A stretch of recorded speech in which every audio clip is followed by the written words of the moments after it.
Hello, everyone, and welcome to another critical care episode of Behind the Knife. I'm Caroline Park from UT Southwestern Medical Center in Dallas, Texas, and I also have with me today Dr. Ryan Dumas, also from UT Southwestern, and Brittany Bankhead from Texas Tech in Lubbock, Texas. We are all trauma and acute care surgeons and surgical intensivists. Today, we'll be diving into point-of-care ultrasound and some non-invasive or less invasive cardiac output monitoring in the context of a few interesting cases. First, I'll start off with a scenario. Let's start off with patient RA. She's a 65-year-old female with a history of rheumatoid arthritis, aortic stenosis, and is presenting with hypotension from perforated sigmoid-diverticulitis, so abdominal sepsis. In this scenario, we'll review undifferentiated shock and principles of cardiac output, oxygen delivery, with an emphasis on point-of-care ultrasounds. We'll approach the patient right now with undifferentiated shock. How would you work this up? Would we do a fluid challenge? How do we implement point-of-care ultrasound for this particular patient? Dr. Dumas, what's your take? So I think undifferentiated shock is one of the most common and challenging things we see in the ICU and in critical care. I think the most important thing is probably two things, is to one, have a very kind of algorithmic approach to these patients and do the same thing every time. And two, really a lot of this can be done at the bedside actively. And what I mean by that is we've kind of moved away from static measures of fluid responsiveness to more dynamic measures. And also don't forget your labs. So some labs that you can draw, for example, while you're doing some of the things at the bedside that I'm a big fan of is SCVO2 or a mixed central venous gas. That'll kind of help figure out what's going on with the heart while you are doing your workup. So one of the first things I do for undifferentiated shock, I really, before I reach for the ultrasound, is I start looking at a fluid challenge. And I think you can do that in really one of two ways. And it really has to be administered as a bolus, as a challenge over 15 minutes. I think, traditionally 500 cc's is a reasonable amount. In a patient with an A line, you can look for pulse pressure variation and differences in stroke volume variation after administering that bolus. And you can also, very importantly, use a passive leg raise test. The passive leg raise test is exactly as it sounds. It's a test in which you raise the two lower extremities of the patient. And that administers effectively a small little bolus, probably on the order of 250 to 300 cc's to the patient. And you can do the same dynamic monitoring of changes in the patient's physiology at the bedside. Now, this has been really quite well studied as an efficacious way to determine which patients will or will not be responsive to fluid, and therefore can limit overutilizing fluid. And then now I think, finally, the most important thing in our armamentarium is ultrasound, and specifically bedside ultrasound that we can use to determine a patient's volume status. All right. Now, do you have any specific go-to views, Dr. Dumas, for these? Yeah, that's a good question. I think the key is having, again, a uniformed approach. So start with one view all the time, every time. And the key to this in my practice is you're getting the views is the hardest part. I think actually, quite frankly, interpreting them is pretty easy. There's actually evidence that suggests that you only probably need to review about 20 to 30 of these to become pretty efficient. And I'm not trying to figure out, okay, the patient has a 61% ejection fraction. I'm trying to figure out if is it low, moderate, or severe, right? As far as dysfunction, for example, or are they euvolemic, hypervolemic, or hypovolemic? Those are just big, and so these things you should be able to quickly pick up. So to answer your question, yes, my go-to view at first is certainly the parasternal long. And so in that view is probably the first way and the first place I would start with the POCUS. Excellent. Well, I'm glad you brought that up. So the parasternal long axis, I agree. I think it's a great first view. And thankfully we have an ultrasound ready to go. So we'll go through a couple of techniques.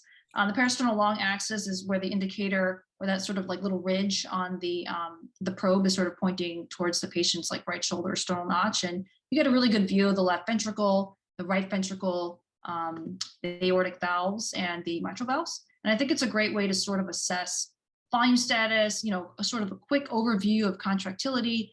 If the patient does have some valvular abnormalities, you'll be able to sort of capture those as well. So this is a really nice sort of first view to look at, and then you can sort of reach for your other ones. And for example, this patient, let's say she also has aortic stenosis, she'll be preload dependent. And what does that mean? That means that she might require a little bit more preload or more volume in the tank and is more reliant on that to preserve her cardiac output. So the peristernal long axis is actually really helpful to look at left ventricular enlargement or aortic sufficiency, where you'll see like the aortic valve area is super tight. They may have like critical aortic stenosis. You're just not seeing that blood flow going through, and then you actually might even see some aortic insufficiency. So in our approaching patients in shock, now one thing we've heard and we still continue to hear is using CVP. So Dr. Bankhead, one of our colleagues has used CVP in the past, and now he or she is currently asking you about it. It's hooked up, it's trending in our patient. Right now it reads 14. How do you interpret this number? What's your take on CVP, its role in assessing fluid status and hemodynamic monitoring, and not only this kind of patient, but in all patients? Yeah, so CVP monitoring is, it's one way to assess your quote unquote fluid status. And I say that because it's easy, it's cheap. Those numbers are really familiar to us. They're easily recognizable to both us and our trainees, as well as nursing staff too. I think that's really important to remember, that this is a multidisciplinary team and everybody's familiarity and comfort with the numbers that you're trending is relevant. Some large caveats though to using this value include, its inaccuracy with mechanical ventilation, which a lot of our patients are going to be in the surgical ICU, as well as the fact that with a fluid challenge, an increase in this value would indicate an increase in preload, but not necessarily your systemic response to a fluid challenge. So its value, you have to remember, is influenced by both thoracic and abdominal pressure values. Again, something not to take lightly in the surgical ICU. And kind of a good example of its utility overall as one number to monitor is best kind of indicated in this study by Merrick and Cavallazzi, who did a large meta-analysis in 2014 about the utilization of CVP for clinical decision-making. And again, concluded its ineffectiveness as one point to do so and to guide fluid therapy choice. And kind of one of my favorite things about this study is the use of the words "a plea for some common sense" in the title, which I think really alludes to the reminder that using this as your only go-to number is really just a historic thing and not a really good go-to single value. That's a really important point, and thank you for that sort of historic or sort of the context of that. So I guess the next question is, all right, well, central venous pressure is, not super invasive. We need a central line, obviously, to measure it. But what about something a little bit more invasive, right? We want a lot of information in the ICU. What about Swan-Ganz catheters or pulmonary artery catheters or PACs? Dr. Dumas, how do you implement these? Which patients do you think, it's helpful for? Is it really ever indicated? What's your take on that? Yeah, that's a good question. And speaking of historic context, I really, with rare exception, I'm one of the believers that PAC probably belongs in the Museum of Medical Antiquities. And I say that because there's really some well done, well designed, large trials, one of which, even though it's an old study, it's the most recent one on PACs with almost 2,000 patients, that shows that there's simply more complications with them. And most commonly, those are going to be arrhythmias, but also PEs. And keep in mind, the tip of this artery, this catheter is in the pulmonary artery. And certainly there's placement issues that make the catheter significantly more difficult to place, and obviously devastating complications like rupture when you calculate a wedge. But I think most importantly, I think the biggest problem and why they've really fallen out of favors isn't so much the technical problems with the catheter, so much as the interpretation of the numbers. So I think it's one thing, as Dr. Park, you just mentioned, we like to have a lot of data, and that's completely correct. But it's another thing if you have a lot of data and you don't know how to interpret or know what to do with it. So I think that's by and large why the PAC kind of fell out of favor, because people were making interventions that probably weren't actually the correct thing to do, given what PAC numbers were being displayed. So for me, I will say, that being said, in some very complex patients, primarily pulmonary artery hypertension, where you're trying to figure out if it's a right-sided problem versus a left-sided problem, then I think that's much more helpful. And you might have some changes in his management as far as an inhalational agent that you might add or might start, or a pressor agent that might be different based on those particular numbers. But by and large, certainly in the surgical ICU, and a lot of these studies were done in surgical patients, I have little utility for it. All right, great. And I know you already sort of mentioned the passive leg raise and, utilizing that in patients. And I also think that it is a very nice sort of quick and easy tool to use in the ICU. So why don't let's move on to our next patient here. So this is a 75-year-old male with abdominal pain distension with severe pancreatitis, has a history of obesity, alcoholism, no surgical history. What are the differential diagnoses here? Patient's tachycardic, hypotensive 90/60s, increasing oxygen requirement, has been oliguric despite a few liters of LR boluses in the past several hours. Dr. Bankhead, have we sort of like gone off trajectory here? When is it enough fluid? When do you start using vasopressors? And then when do you start looking at other sort of ways to monitor these patients? I have to say, Caroline, I know we are recording a podcast, but that shows my level of nerdery in the ICU, because you start talking about this patient and I'm already excited and giddy to figure out what's going on with this patient. So I think your differential is really broad here, and your list of potential things is huge. So some of the big ones that you probably go to are abdominal sepsis, obviously, hypovolemia, third spacing, secondary to your pancreatitis. Abdominal compartment syndrome is certainly in there. Pulmonary embolism really hasn't been ruled out. Another one not to forget about is alcohol withdrawal, depending on his current usage amount, how long he's been an inpatient for. That's another possible differential. But really, whether or not I start vasopressors next are going to depend on how much this patient weighs and whether or not we've hit that 30 cc per kilo target. Since he's had 3 liters already, the most likely answer, depending on, again, on his weight, is probably going to be yes. So I would go ahead and start them at this point. My choice would really be dependent on, my choice of vasopressor is going to be dependent on what I think the most likely cause of a shock is. And that is going to be heavily contingent upon, we're talking about a lot of numbers and values and diagnostics, but, lest we not forget the clinical exam is going to give us a lot of information, as well as those lab values and what else we see at the bedside using some of those non-invasives like POCUS and FlowTrack. So Caroline, how do you use POCUS in this situation? I mean, I approach these patients just exactly as you mentioned with early goal-directed therapy. But, when they fall through trajectory, I think that needs to be recognized pretty quickly. And especially if they have confounding problems like, they're hypovolemic from dehydration, third spacing, especially pancreatitis, heart failure, maybe they're several days in now and now have sepsis, necrotizing pancreatitis.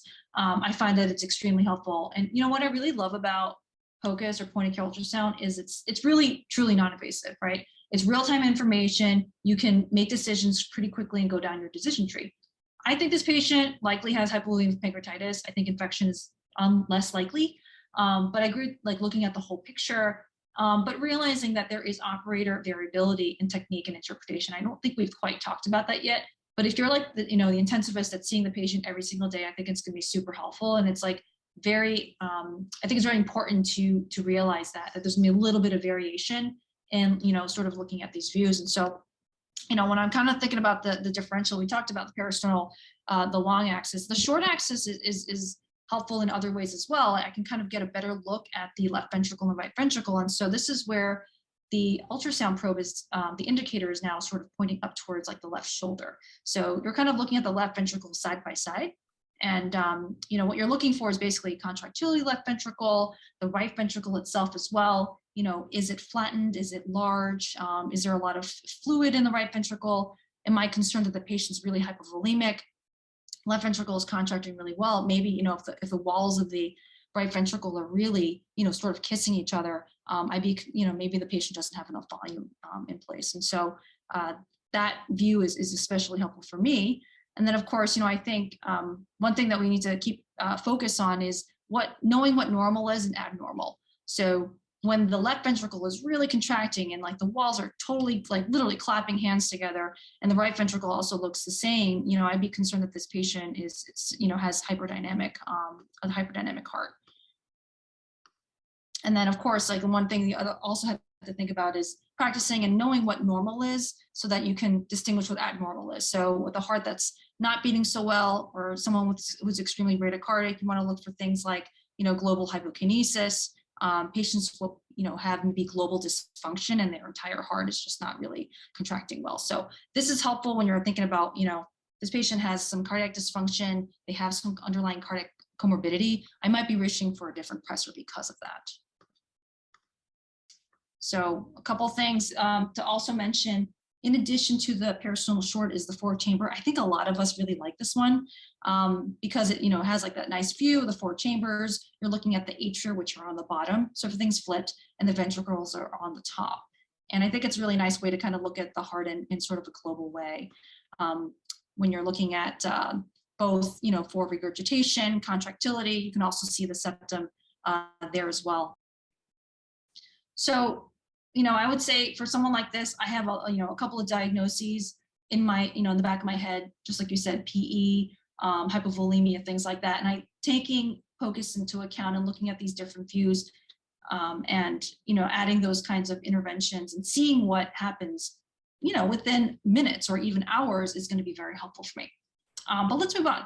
What about other things, cooler things? So what about FlowTrack, Dr. Bankhead? Can you give us some background on what it is, how you use it? What are some of the limitations and pitfalls?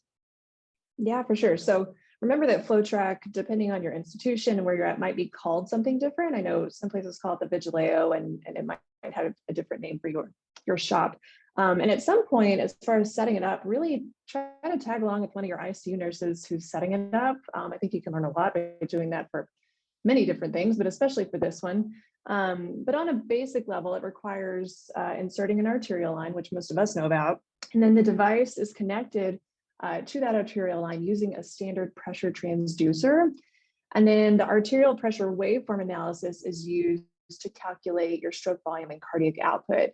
The parameters you can choose to display, which are calculated from this transducer, are your stroke volume variation, your mean arterial pressure or your MAP, your systemic vascular resistance, your cardiac output, and your cardiac index. And depending on the type of shock you're treating, you may choose to have your screen visualize these numbers all sequentially over time as a trend or as a real-time gauge. And I think it calibrates every 20 seconds. And as for your patient selection, in general, remember that your non-intubated patients and your patients with an arrhythmia are not good utilizers of the FlowTrack system. And if you open up the FlowTrack manual itself, the company delves even further on to say that your patient must be actually on a 100% controlled setting with fixed tidal volume rates of at least 8 cc's per kilo on that controlled rate to really be the absolute perfect candidate for this. And that the use of FlowTrack in a patient with AFib is actually not warranted. So patients that you also may choose to use FlowTrack on, but that you have to be really careful about considering its utility with, and some caveats with, are going to be those with extremely low vascular resistance. So things like cirrhosis and septic shock.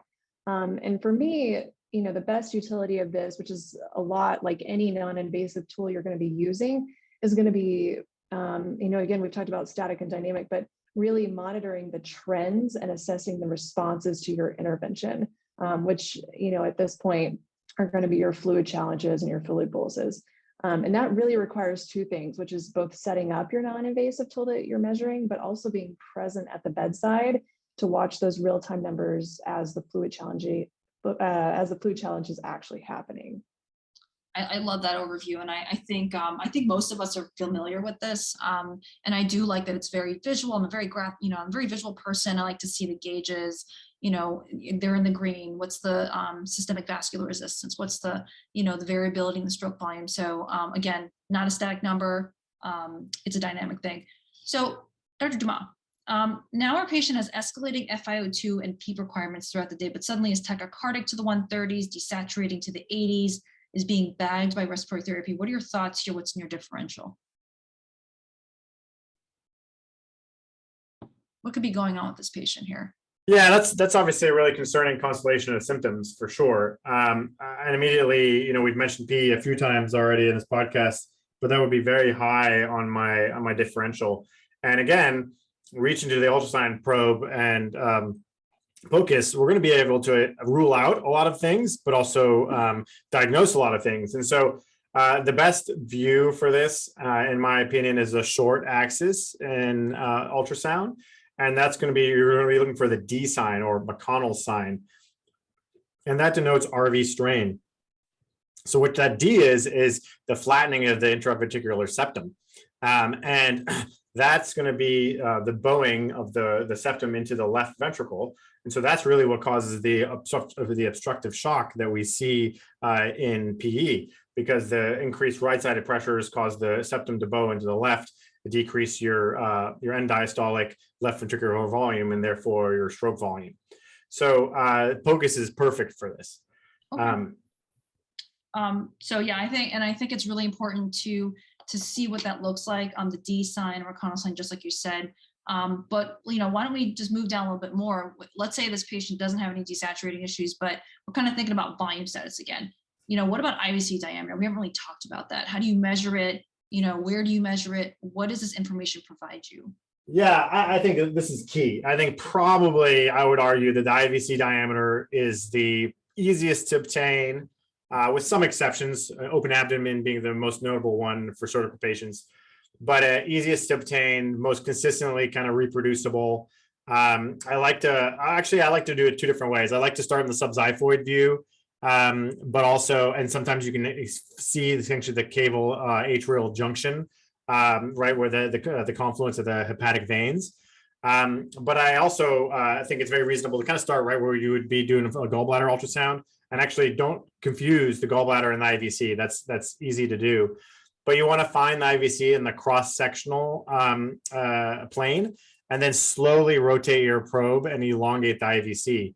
And then if you drop M mode onto the IVC, which M mode just simply is one ultrasound line over time. And so you can measure collapsibility. And so this is absolutely key. So it's pretty easy. And now keep in mind, there are some caveats. Is the patient mechanically ventilated? Are they awake? That's the biggest one. But for awake patients who have a greater than 50% collapsibility, that's going to be correlated to CVP of probably somewhere between 0 and 5.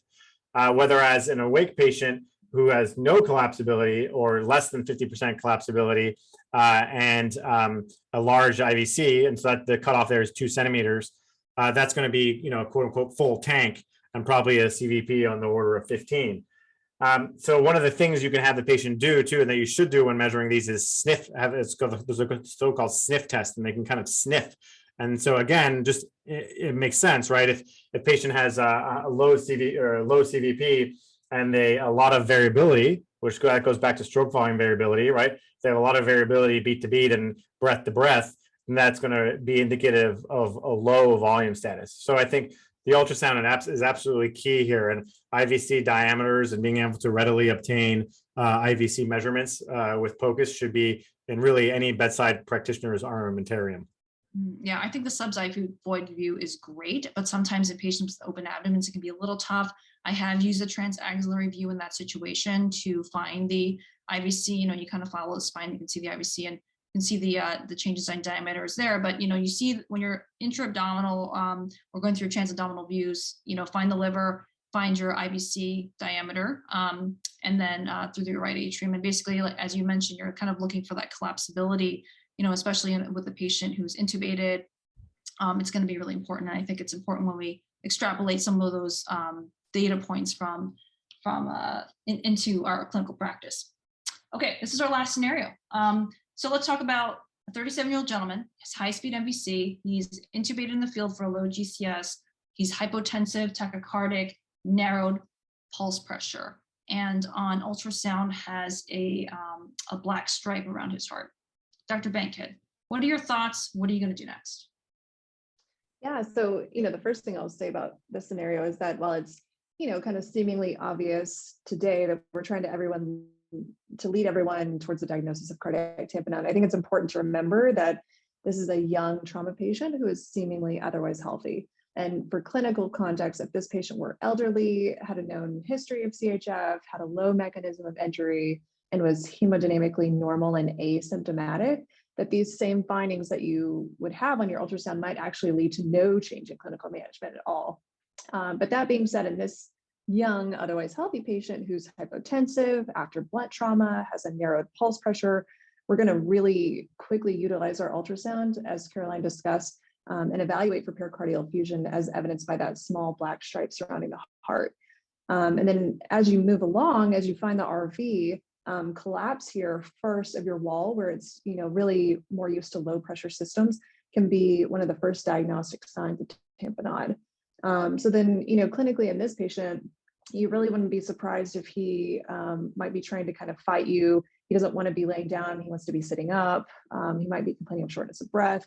And so the last thing you'd want to do is fight him on that position that he wants to be in, or to intubate him early in the ED. So I, quickly let my operating room know that we're on our way.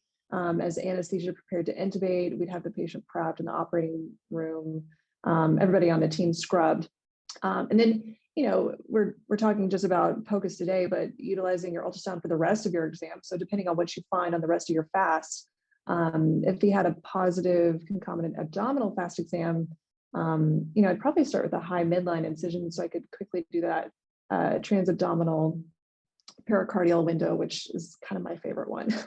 And then if positive, continue our incision upwards for a sternotomy. But then if negative, you'd be able to extend inferiorly to find the cause of that positive fast that you had gotten.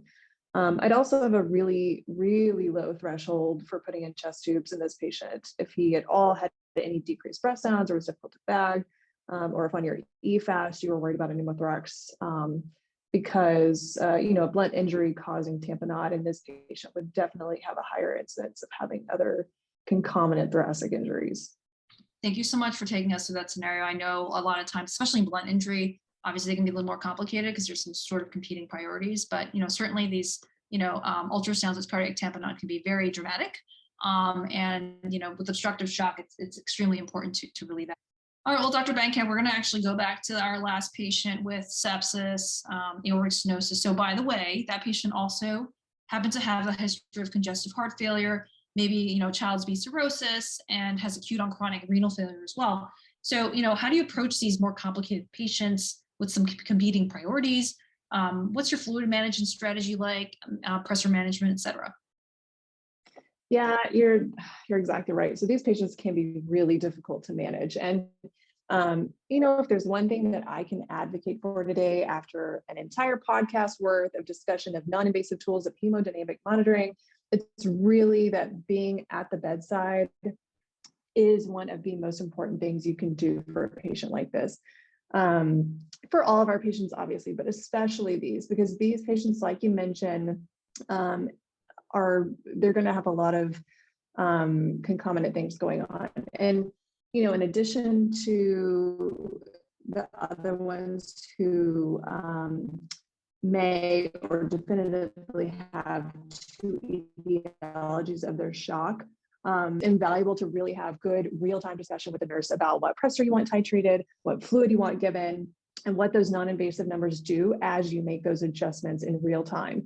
And we talked about a little bit about the utility of PA catheters earlier, and while I'm also not a large advocate for them, as the residents at my institution know, these patients who do have two etiologies of shock and also don't respond to the therapies with which I've started or administered, those might be the ones I might consider a PA catheter in.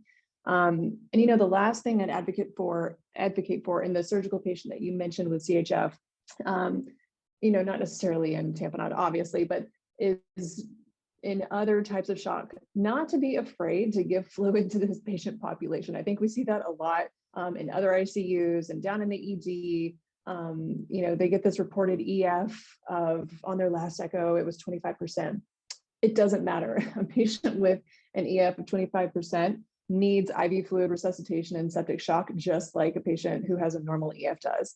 And the things I might change would be, really being extra cognizant of that dynamic status, and really making absolutely sure. I'm not a fan of maintenance fluids anyway in the ICU, but really making sure that everything has been concentrated, making sure that all those maintenance fluids have been DC'd, And as I felt like I was getting closer to their fluid responsiveness levels, I'd use, maybe smaller aliquots of my fluid boluses, maybe even just as 250 or 500 cc boluses, than full liters at a time. Well, I think we've gone through a lot of interesting scenarios today. We talked a lot about technologies that we're all pretty familiar with, and I'm sure other intensivists in the country are as well. But I think that this discussion really does need to touch upon some of the other either newer or perhaps even older technologies that people may not know about. So I think the main thing about non-invasive monitoring, or maybe less invasive monitoring, is like, what are the principles that we're actually trying to study, right? So the basic principles of physiology, physics, chemistry that we're looking at are things like volume, vascular resistance, the supply and demand, right? The two go together in addition to temperature. So all of these technologies are trying to measure these kinds of things. So just very briefly, one of them is called PICO. And again, we do not have any sort of relationships with any of these products. Is essentially kind of like what the flow track does. You're looking at the arterial line, the central venous line. It is a pulse contour analysis. You can put it in pretty much any artery in the extremity. And it does have a catheter temperature sensor at the tip as well. And it does use sort of a proprietary algorithm at looking at the sort of area below the curves and measuring compliance. And I'll kind of give you the same numbers that you'll get with like FlowTrack, for example. You're still going to get your cardiac output, your indices, your vascular resistance, and your variations. The other one that I thought was really interesting was lithium dilution. That's where you basically give like a microdose of lithium and you basically like sample from an arterial line to look at cardiac output. There are other very complicated things that boil down to just like looking at cardiac output monitoring from respiratory derived equations. And lastly, one on bioimpedance, electrical bioimpedance. So basically sending a voltage throughout the thorax and actually calculating your stroke volume and then your cardiac output from that. So that's called CHEETAH. And basically it's just these sort of sticky pads that you place sort of on the upper chest and on sort of the left and right hemiabdomen, and looking at these sort of changes in compliance and where those patients are on the starting curve. And then lastly, plethysmography. This is obviously nothing new. We use it every day to measure oxygen saturations on our patients. But now people are using this very minimally invasive technology to kind of look at sort of pulsatile flow cycles, and again, using these very calculated, very specific algorithms tailored to our patients to measure cardiac output and not. So take-home points for today, we discussed a couple scenarios, looking at patients with shock, the various types, looking at specific technologies. We did focus a lot on point-of-care ultrasound today, but basically our patients are complex. They're becoming more complex with multiple comorbidities. We kind of talked about the principles of measuring cardiac output and sort of what affects those things and how to do that, how we use point-of-care ultrasound in order to evaluate our patients, and how to deliver really tailored and sort of time-sensitive care. Thank you everyone for joining us today in our podcast on point-of-care ultrasound, non-invasive therapies, and minimally invasive cardiac output monitoring. We discussed a couple cases, and we really appreciate your time today. So until then, what is it, guys? Dominate the day. Dominate the day. All right, thank you.